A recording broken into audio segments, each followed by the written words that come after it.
بسم اللہ الرحمن الرحیم۔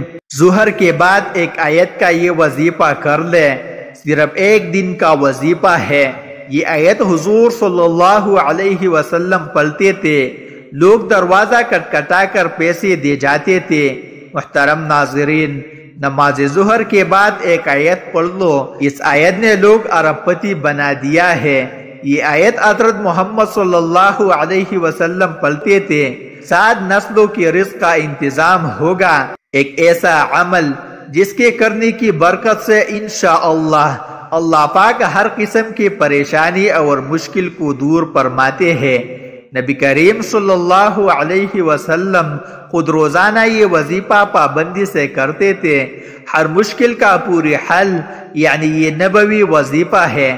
اس عمل سے متعلق ایک راوی کہتے ہیں کہ ہم نے رسول اللہ صلی اللہ علیہ وسلم سے کہا، یا رسول اللہ صلی اللہ علیہ وسلم، کیا ہم اس کو سیکھ نہ لیں؟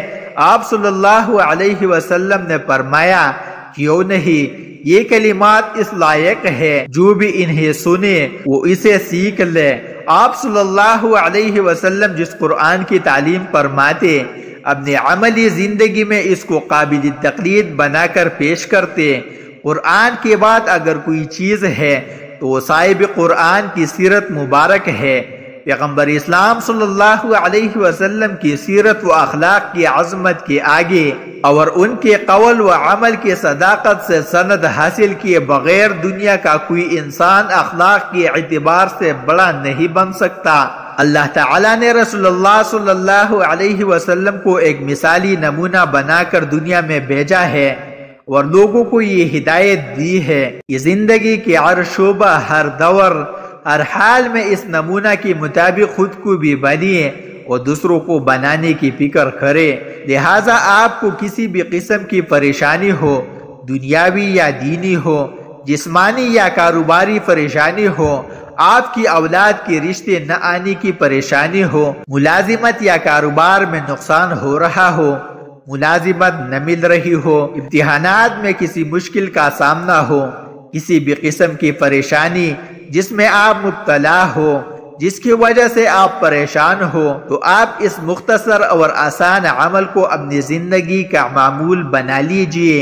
انشاءاللہ اس عمل کی برکت سے اللہ پاک اپنا خاص فضل فرمائے گے۔ تو ناظرین، اگر آپ چاہتے ہیں کہ آپ کو اس وظیفے کا پورا فائدہ ہو تو اس ویڈیو کو آخر تک ضرور دیکھیے گا۔ ناظرین، انسان کو زندگی میں بہت سے کاموں میں کامیابی چاہیے ہوتی ہے، لیکن بعض اوقات اسے بہت زیادہ محنت اور کوشش کے باوجود کامیابی نہیں ملتی۔ بعض افراد کی خوشی چھوٹی سی کامیابی میں ہوتی ہے، لیکن اسی چھوٹی سی کامیابی کو بھی وہ جان توڑ کوشش کے باوجود حاصل نہ کر پاتے۔ اصل میں کامیابی کا دارالمدار اچھی قسمت پر ہوتا ہے۔ اگر قسمت اچھی ہو تو کامیابی خود چل کر فرد کے پاس آتی ہے، لیکن اگر قسمت اچھی نہ ہو تو انسان اپنی کامیابی کے لیے اپنے حالات ایسے کر لیتا ہے کہ وہ ایک وقت کی روٹی سے بھی محروم رہتا ہے۔ یہ وہ مقام ہے جہاں انسان کو کامیابی کے لیے اللہ کی غیبی مدد کی ضرورت ہوتی ہے، اور اللہ کی غیبی مدد حاصل کرنے کے لیے سورہ فتح آیت کا ایک وظیفہ کمال کی برکت کا حامل ہے۔ ناظرین، امتحانی زندگی میں ہو، اسکول، کالج، یونیورسٹی، آفس یا کسی بھی ادارے میں ہو، تو اس میں کامیابی حاصل کرنے کے لیے آپ ہر فرض نماز کے بعد 3 مرتبہ درود ابراہیمی اور 10 مرتبہ سورہ فتح کی آیت 1 کا ورد کریں۔ انشاءاللہ کامیابی کے لیے کی گئی آپ کی محنت ضائع نہیں ہوگی۔ اگر آپ کا امتحان ہو چکا ہے اور نتائج آنا باقی ہے تو اس کے لیے بھی آپ بیان کیا گیا وظیفہ محبت سے کریں۔ انشاءاللہ آپ کی دیے گئی امتحان کے بہتر نتائج آئے گے۔ ناظرین، امام ابن حجر مکی رحمہ اللہ بیان کرتے ہیں کہ ایک صالح شخص نے کسی کو خواب میں دیکھا اور اس سے پوچھا کہ مرنے کے بعد تیرا کیا حال ہوا؟ اس نے بتایا کہ اللہ سبحانہ و تعالی نے میرے بخشش فرما کر جنت میں بیچ دیا۔ صالح شخص نے اس سلوک کا سبب پوچھا تو اس نے بتایا کہ جب فرشتوں نے میرے اعمال تولے، میرے گناہوں کو شمار کیا اور میرے پڑھے ہوئے درود پاک بھی شمار کیے تو 100 درود گناہوں سے بڑھ گئے، جبکہ باقی سب نیک اعمال سے میرے گناہ زیادہ تھے۔ جو ہی درود پاک کا شمار بڑھ گیا تو اللہ پاک نے فرشتوں کو حکم دیا کہ اس کا حساب کتاب ختم کر دو، چونکہ اس کے درود بڑھ گئے ہیں، اس لیے اس کو سیدھا جنت میں لے جاؤ۔ امام قسطلانی رحمت اللہ علیہ اپنی کتاب المواہب الدنیحہ میں فرماتے ہیں کہ جب آدم علیہ السلام کی تخلیق کے بعد حضرت حوا علیہ السلام کی پیدائش ہو گئی تو حضرت آدم علیہ السلام نے ان کا قرب چاہا۔ اللہ تعالیٰ نے فرشتوں کو حکم دیا کہ پہلے ان کا نکاح ہوگا، اور مہر کے طور پر دونوں کو حکم ہوا کہ 20 مرتبہ میرے محبوب ختم المرسلین صلی اللہ علیہ وسلم پر درود پڑھے۔ ایک روایت میں 3 مرتبہ بیان ہوا ہے، چنانچہ انہوں نے 20 مرتبہ یا 3 مرتبہ درود پڑھا اور حضرت حوا علیہ السلام ان پر حلال ہو گئے۔ کون ایسا شخص ہے جو یہ نہیں چاہتا کہ اس کی زندگی پرسکون ہو، اس کو زندگی میں کسی بھی قسم کی پریشانی نہ ہو، مال و دولت کے انبار لگی ہوئی ہو؟ ہر وہ بندہ جس کا تعلق اسلام کے ساتھ ہے وہ اس کے علاوہ یہ بھی خواہش رکھتا ہے کہ اس کا خاتمہ ایمان پر ہو۔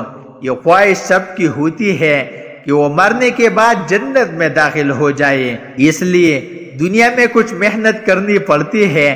بغیر محنت کی کوئی بندہ کسی عام دنیاوی مقام کو حاصل نہیں کر سکتا۔ آخروی نعمتیں اور آخروی مقام بغیر محنت کے حاصل کرنا ناممکن سی بات ہے۔ ناظرین، اس کے علاوہ حمل کی آسانی کے لیے ایک خاص وظیفہ ہے۔ ناظرین، ایک خاتون ہمارے پاس آئے اور کہا، اللہ تعالی نے مجھ پر کرم کیا ہے اور اگلے مہینے میری ڈیلیوری ہے۔ مجھے کسی نے بتایا ہے کہ یا باسطو یا فتاح یا کریم بکثرت پڑھنا ہے، اس سے نارمل ڈیلیوری ہوگی۔ کیا واقعی میں اسے جاری رکھوں؟ ارشاد کر دے نہیں تو کوئی اور وظیفہ بتا دے کہ اللہ تعالیٰ کرم کرے اور آپریشن سے نجات ہو جائے۔ سورۃ مسئولہ میں مذکورہ وظیفہ پڑھنے میں کوئی حرج نہیں ہے، نیز آپ یہ وظیفہ بھی پڑھ سکتی ہے۔ آپ کو چاہیے کہ روزانہ سورہ مریم کی تلاوت کریں۔ قرآن کی نزاکت کو مد نظر رکھتے ہوئے وظیفے کی طرف چلتے ہیں۔ حضرت محمد صلی اللہ علیہ وسلم کا بتایا ہوا ہے، ایک ایسا عمل بتائے گے جس عمل کے کرنے سے آپ کی زندگی میں دولت ہی دولت ہوگی، رزق کے پریشانی سے ہمیشہ کے لیے نجات ملے گی۔ آپ کو بتاتے چلے کہ اس عمل کی بدولت آپ کا خاتمہ ایمان پر ہوگا، اللہ تعالی جنت میں اعلیٰ مقام عطا فرمائے گا۔ یہ عمل کسی عام عامل کا بتایا ہوا نہیں بلکہ روزہ رسول صلی اللہ علیہ وسلم کے جالیوں پر لکھا ہوا ہے، جس سے آپ اس بات کا اندازہ لگا سکتے ہیں کہ یہ عمل بتانے والا کوئی عام بندہ نہیں ہوگا۔ جس عمل کو روزہ رسول پر لکھا جائے وہ لکھنے والا عام انسان تو نہیں ہو سکتا۔ اس عمل کی تصدیق کرنے والے لاکھوں علماء کرام ہے۔ روزہ رسول کے جالیوں پر اس عمل کو لکھا ہوا پایا گیا ہے۔ آپ نے یہ وظیفہ نماز ظہر کے بعد کرنا ہے۔ نماز ظہر ادا کرنے کے بعد باوضو حالت میں مصلی پر بیٹھ کر محمد مصطفیٰ صلی اللہ علیہ وسلم کی ذات پر 7 یا 11 بار درود پاک پڑھنا ہے۔ درود پاک ابراہیمی والا پڑھنا ہے۔ ایک دفعہ میرے ساتھ بھی پڑھے، اللہم صلی علی محمد وعلی آل محمد کما صلیت علی ابراہیم وعلی آل ابراہیم انک حمید مجید، اللہم بارک علی محمد وعلی آل محمد کما بارکت علی ابراہیم وعلی آل ابراہیم انک حمید مجید۔ ناظرین، وہ عمل یہ ہے، لا الہ الا اللہ الملک الحق المبین محمد الرسول اللہ صادق الوعد الامین۔ اللہ کے سوا کوئی معبود نہیں جو حقیقی بادشاہت کا مالک ہے۔ محمد صلی اللہ علیہ وسلم اللہ کے رسول ہے جو عہد کا سچا امانت دار ہے۔ یہ بہت مختصر عمل ہے، اس کو ہر کوئی بآسانی یاد کر سکتا ہے، آپ کوشش کریں اس کو زبانی یاد کر لیں۔ اس مختصر وظیفے سے آپ کی دنیا و آخرت سنور جائے گی۔ نماز ظہر کے بعد اس وظیفے کو 41 مرتبہ پڑھا کرے، یہ چھوٹا سا عمل بہت فوائد دے دے گا۔ اس کے بعد آپ نے 100 دانوں کی ایک تسبیح پر استغفار کی تسبیح کرنی ہے۔ استغفار کے بہت سے فوائد ہیں جن میں سے چند درج ذیل ہے۔ نمبر 1، استغفار گناہوں کی بخشش کا ذریعہ ہے۔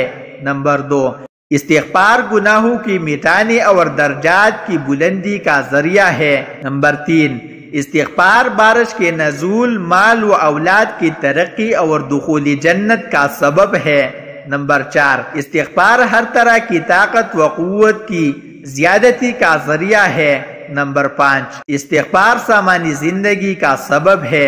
نمبر 6، استغفار بندے کی دنیاوی اخروی عذاب سے بچاؤ کا ذریعہ ہے۔ نمبر 7، استغفار نزول رحمت کا سبب ہے۔ ان وظائف سے ایسا معجزہ ہوگا کہ آپ لوگوں کی قسمت ہی بدل جائے گی۔ اللہ پاک ہر قسم مشکل کو ختم فرما دے گے۔ رزق اور دولت کی ایسی پرواہ نہیں ہوگی کیونکہ پیسہ آپ سے ختم نہیں ہوگا۔ میرے اللہ پاک سے دعا ہے کہ اے میرے اللہ، اے میرے غفور رحیم اللہ، ہم سب کی جو مشکلات ہیں ان کو آسان فرما۔ میرے اللہ ہم پر اپنی مہربانی فرما دے، خاص کرم فرما دے، اور میرے اللہ یہ جو سال ہے ان کو خوشیوں کا سال بنا دے۔ میرے اللہ جو ہم نے غلطیاں، جو ہم سے کوتاہیاں ہو گئی ہے، میرے اللہ اپنے پیارے حبیب صلی اللہ علیہ وسلم کی صدقے ہمیں معاف کر دے۔ محترم ناظرین، جب بھی دعا کیا کرو تو عاجزی کے ساتھ گڑ گڑا کر دعا کیا کرو۔ جب آپ عاجزی کے ساتھ گڑ گڑا کر دعا کریں گے تو اللہ پاک آپ کی دعاؤں کو ضرور قبول فرمائے گے۔ آپ کی رزق میں، آپ کی روزی میں بہت زیادہ برکت ہوگی۔ اللہ پاک آپ سب کو اپنے حفظ و امان میں رکھے۔ اللہ پاک آپ کی مشکلات کو آسان فرمائیے، آپ کی رزق میں، آپ کی روزی میں بہت زیادہ اضافہ ہو۔ دعا ہے کہ اللہ تعالیٰ میرا سنانا اور آپ کا سننا اپنے بارگاہ الہی میں قبول اور منظور فرمائیے۔ آمین ثم آمین۔ تمام احباب سے گزارش ہے کہ اللہ تعالیٰ کے 99 ناموں میں سے ایک نام ضرور ٹائپ کریں۔ شکریہ۔